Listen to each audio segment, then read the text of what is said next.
विश्वका लाखौं लाख मनहरू बीच प्रेरणाको र उज्यालो जीवनको स्रोत बन्नुभएका आचार्य राजन शर्माज्यूको दिव्य प्रस्तुतिबाट लाभ उठाउन तयार रहनुहोस्।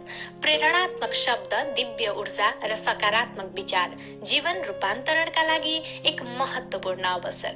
अबको प्रस्तुति योग निद्रा। नमस्कार।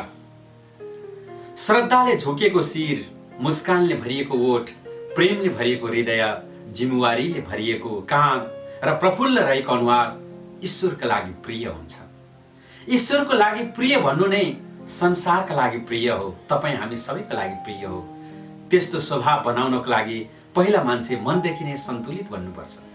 मन शान्त भयो भने तन शान्त हुन्छ, तन शान्त भयो भने स्थिर कर्म हुन्छ। हामी पृथ्वीमा रहेका हरेक कुराबाट विचलित हुनु पर्दैन। त्यसको लागि एउटा महत्त्वपूर्ण ध्यान गर्नु जरुरी छ। जुन ध्यान गरेपछि तपाईँ 15 मिनेटको ध्यानले पनि 3 घण्टाको थकानलाई मेट्न सक्नुहुन्छ। जम्मा 15 मिनेट 10 मिनेट गरिएको ध्यान विधिले तपाईको शरीरको ऊर्जालाई धेरै माथि पुर्याउँछ र तपाईको अनिद्रा हुनुहुन्छ, सुत्न पुगेको छैन, तपाईलाई काममा जानुपर्छ, अन्य व्यस्तता छ, मनमा तनाव छन्, रोगहरूले ग्रस्त हुनुहुन्छ भनेदेखि यो 10 मिनेटको ध्यान विधिलाई अपनाउनुहोस्। संसारमा प्राप्त भएका स्वर्गीय आनन्दहरू मध्येको विशिष्ट आनन्दको रूपमा यसलाई लिन सक्नुहुन्छ। एउटा असल व्यक्ति मरेपछि स्वर्गको अभिलाषा गरेर बाँच्दैन, जिउँदैमा सत्कर्म गरेर स्वर्गीय आनन्द प्राप्त गर्न सक्छ। त्यस्तै स्वर्गीय आनन्द प्राप्त गर्न सक्ने, एउटा मनलाई नियन्त्रण गर्न सक्ने विशेष ध्यानलाई अबको अभ्यास गर्नेछौँ। अबको क्रममा तपाईँ जहाँ हुनुहुन्छ हालको आरामदायी बिछौनामा तपाईँ रहनुहोस्, अर्थात् योग म्याटमा पनि तपाईँ गुन्द्रीमा रहन सक्नुहुन्छ। तपाईँ प्रसन्न हुनुहोस्। पहिलो कुरो त तपाईले यो धरतीमा आएपछि म प्रसन्न छु, म आनन्दमा छु भन्ने भाव जगाउनुहोस्। म प्रसन्न छु, आनन्द छु, सुरक्षित छु भन्ने भाव जगाउनुहोस्, अथवा पूर्वतर्फ शिर बनाएर सुत्नुहोस्। त्यसपछि मनलाई स्थिर बनाउनको लागि तपाईँ आँखा बन्द गर्नुहोस् र लामो गहिरो श्वास तानेर हातलाई तनक्क माथि तन्काउनुहोस्, खुट्टालाई पनि तनक्क तन्काउनुहोस् र श्वासलाई रोक्नुहोस् एकचोटि। 1 2 3 4 बिस्तार छोडिदिनुहोस्। फेरि गहिरोसँग श्वास तान्नुहोस् र अनि फेरि छोडिदिनुहोस्। अब फेरि गहिरो श्वास लिनुहोस्, हातलाई तन्काउनुहोस्, खुट्टालाई तन्काउनुहोस् अनि फेरि सुत्नुहोस्। तनक्क तन्काउनुहोस् खुट्टालाई, हातलाई, फेरि सुत्नुहोस्। फेरि तनक्क तन्काउनुहोस्, फेरि सुत्नुहोस्। अब विश्राम लिनुहोस्। अब बिस्तारै तपाईँ म सुरक्षित छु, म आनन्दमा छु भन्ने भाव लिएर आउनुहोस् मनमा। मनको सजगता, आँखा बन्द गर्नुभएको छ, तपाईको चेतना जागृत अवस्थामा छ। तपाईँ सम्झिनुहोस् म स्थिर छु, म आनन्दमा छु, म सुरक्षित छु। अबको 10 मिनेट म यो ब्रह्म साधनामा लगाउने छु। यसले म भित्रको महान शक्तिलाई उजागर गर्ने मात्र होइन, मनलाई शीतल बनाउनेछ, हजारौं आलस्य र थकाइहरूलाई मेटाइदिनेछ, एउटा समुन्नत जीवन बाँच्ने महान आदर्शशाली भावलाई पैदा गराइदिनेछ। बिस्तारै नाकबाट श्वास आएको र गएको अवस्थालाई हेर्नुहोस्।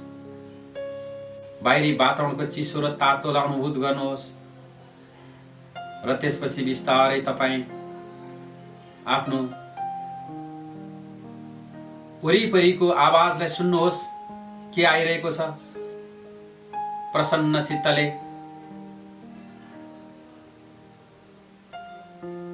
वरिपरिको आवाजलाई सुनेर प्रसन्न चित्तले तपाईँ आफूलाई आफ्नै श्वासतर्फको आवाजमा लम्काउनुहोस्। प्रसन्न चित्तले आनन्दित भएर आफ्नो शरीरले पृथ्वीमा छोएका भागहरूमा मन लगाउनुहोस्। गुरुत्वाकर्षणले कहाँ कहाँ शरीरका भागलाई अङ्ग प्रत्यङ्गलाई छोएको छ भनेर। त्यसपछि बिस्तारै तपाईँ मनमा नै सङ्कल्प गर्नुहोस् 3 वटा, जस्तो कि म यो योग निद्रा ध्यान गरिसकेपछि शान्त हुनेछु, म सुखी हुनेछु, म आनन्दमा रहनेछु। यस्तै एउटा सङ्कल्प गर्नुहोस्।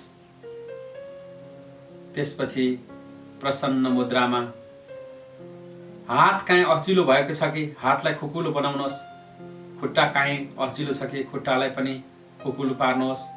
शरीरलाई पूर्णतया विश्रामको अवस्थामा लम्पसार पाएर सुतिरहनु भएको छ। एकपटक शरीरलाई तपाईँ यसो हल्लाउनुहोस् आफूले आफैलाई। शरीरबाट मन बाहिरियो, त्यसपछि माथिबाट शरीरलाई हेर्नुहोस् र आनन्दित भएर प्रसन्न चित्तले तपाईँ आफूलाई खुसी भएको अनुभव गर्नुहोस्। अनि बिस्तारै श्वास आएको गएको याद गर्नुहोस्। अनि बिस्तारै श्वासको आवागमनलाई हेर्दै हेर्दै तपाईँ मनभित्र जानुहोस्। श्वासको आवागमनलाई हेर्दै हेर्दै तपाईँ मुखमा जानुहोस्। कस्तो छ जिब्रोको स्वाद याद गर्नुहोस्। अब बिस्तारै शरीरको अग्रभागबाट आफ्नो यात्रा प्रारम्भ गरौँ। मैले जुन जुन अङ्गको नाम लिनेछु मनलाई त्यहीँ लैजानुहोस्, ध्यानलाई त्यहीँ केन्द्रित गर्नुहोस्। आउनुहोस्, सबैभन्दा पहिला आँखाको तापक्रम याद गर्नुहोस्। दाहिने आँखा विश्राम, पूर्ण विश्राम। देब्रे आँखा विश्राम, पूर्ण विश्राम। निधार विश्राम, पूर्ण विश्राम। टाउको विश्राम, पूर्ण विश्राम। दाहिने कान विश्राम, देब्रे कान विश्राम। चिउँडो विश्राम, पूरा शरीर विश्राम। दाहिने काँध विश्राम, पूर्ण विश्राम। दाहिने कुमलाई आराम छ, पूर्ण आराममा छ। दाहिने नाडी आराममा छ। दाहिने पाखुरा आराम छ। दाहिने हातको बुढी औँला, चोरो औँला, माझी औँला, साइने औँला, कान्छी औँला आराम छ। विश्राम, पूर्ण विश्राम छ दाहिने हातलाई। देब्रे हातको काँधमा आउनुहोस्, आराम छ देब्रे हातलाई।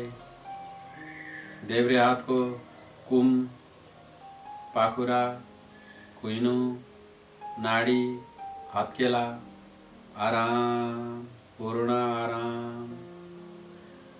देब्रे हातको बुढी औँला, चोर औँला, माझी औँला, साइने औँला, कान्छी औँला विश्राम, पूर्ण विश्राम। पुनः देब्रे हातको अंगुष्ठ, तर्जनी, मध्यमा, अनामिका, कनिष्ठिका सबै औँलाहरू विश्राममा छन्। छातीमा आउनुहोस्, छाती विश्राम। दायाँ छाती, बायाँ छाती, पेट, तल्लो पेट, नाभि मण्डल विश्राम, पूर्ण विश्राम। दाहिने खुट्टा, दाहिने तिघ्रा, दाहिने घोडा विश्राम, पूर्ण विश्राम। दाहिने पिँडुल्ला, दाहिने कुर्कुच्चा, दाहिने पैताला, दाहिने खुट्टाका औँलाहरू विश्राम, पूर्ण विश्राम। देब्रे खुट्टा, देब्रे खुट्टाको घोडा, पिँडुल्ला, कुर्कुच्चा विश्राम, पूर्ण विश्राम। देब्रे खुट्टाका औँलाहरू विश्राम, पूर्ण विश्राम। ढाड, गर्दन मुनिको भाग, दाहिनेपट्टिको भाग, देब्रेपट्टिको भाग, कम्मर, विश्राम, पूर्ण विश्राम। तल हिप, खुट्टा, कम्मर, विश्राम, पूर्ण विश्राम। दाहिने खुट्टाको तिघ्रा, आराम, पूर्ण आराम। दाहिने घुँडा, दाहिने पिँडुल्ला, आराम, पूर्ण आराम। दाहिने खुट्टाको कुर्कुच्चा, पैतालो, खुट्टाका अम्लाहरू, विश्राम, पूर्ण विश्राम। खुट्टाको पहिलो औँलो, दोस्रो औँलो, तेस्रो औँलो, चौथो औँलो, पाँचौँ औँलो, विश्राम, पूर्ण विश्राम। देब्रे खुट्टाको तिघ्रा, घुँडा, विश्राम, पूर्ण विश्राम। देब्रे खुट्टाको पिँडुल्ला, कुर्कुच्चा, औँलाहरू र पैतालो, विश्राम, पूर्ण विश्राम। बिस्तारै अब फेरि विश्राम, पूर्ण विश्रामको अनुभूति हुँदै दाहिने खुट्टाको पैतालालाई याद गरौँ। खुट्टा आराम छ, शान्त छ। दाहिने खुट्टाको पिँडुल्लालाई, घुँडालाई याद गरौँ। विश्राम, पूर्ण विश्राम। तिघ्रालाई याद गरौँ, पूर्ण विश्राम। देब्रे खुट्टाको पैताला र औँलाहरूलाई याद गरौँ, पूर्ण विश्राम। पिँडुल्लालाई याद गरौँ, पूर्ण विश्राम। घुँडालाई याद गरौँ, पूर्ण विश्राम। तिघ्रालाई याद गरौँ, पूर्ण विश्राम, विश्राम, पूर्ण विश्राम। कट्टीलाई, जाङलाई, जनेन्द्रियलाई, गुप्ताङ्गलाई याद गरौँ, विश्राम, पूर्ण विश्राम। पेटलाई, नाभिमण्डललाई याद गरौँ, विश्राम, पूर्ण विश्राम। दाहिने छाती, देब्रे छाती याद गरौँ, विश्राम, पूर्ण विश्राम। ढाड, माथिल्लो ढाड, तल्लो ढाडलाई विश्राम, पूर्ण विश्राम। हातहरू, दायाँ हात, बायाँ हात सम्पूर्ण याद गरौँ, विश्राम, पूर्ण विश्राम, पूर्ण विश्राम, पूर्ण विश्राम। नाभिमण्डल, दायाँ छाती, बायाँ छाती, विश्राम, पूर्ण विश्राम। घाँटी, गर्दन, विश्राम, पूर्ण विश्राम। कान, गाला, आँखाहरू, विश्राम, पूर्ण विश्राम। माथिल्लो ओठ आराम छ, पूर्ण आराम छ। तल्लो ओठ आराम छ, पूर्ण आराम छ। सम्पूर्ण शरीर विश्राम, पूर्ण विश्राम। आनन्दमय प्रसन्न चित्तले मनलाई आनन्दित पार्ने म खुसी छु, म आनन्दमा छु। अघि भनिएको सङ्कल्प मध्येको सङ्कल्पलाई रोज्नुहोस्। म आनन्द छु, म खुसी छु। आहा, मेरो शरीरमा ब्रह्माण्डका ऊर्जाहरू प्रवेश गरेका छन्। मेरो मनमा शीतलता प्राप्त भएको छ। म पूर्ण फुर्तिलो भएको छु। पूर्ण साहस, पूर्ण ऊर्जा, उत्साह बोकेर उठ्दैछु म। आहा, कस्तो स्वर्णिम जागरण, कस्तो स्वर्णिम आनन्द। अब म संसारलाई हाँक्न सक्छु। दिव्य तेज सहितको यो यात्रालाई म उचाइमा पुर्याउन सक्छु। बिस्तारै प्रसन्न भएर आफ्नो हातका औँलाहरूलाई हल्लाउनुहोस्। बिस्तारै खुट्टाका औँलाहरूलाई हल्लाउनुहोस्। त्यसपछि गहिरो श्वास लिनुहोस्। सुखको श्वास, आनन्दको श्वास। अब देब्रेतर्फ हातले गालालाई सपोर्ट गर्दै कोल्टे पर्नुहोस्। अनि बिस्तार जाग्नुहोस् अनि अगाडि जो हुनुहुन्छ मुसुक्क हाँसेर नमस्कार गर्नुहोस्। कोही हुनुहुन्न भने ईश्वरीय रूपको प्रकृतिको कल्पना गर्नुहोस्, नमस्कार गर्नुहोस्। धन्यवाद।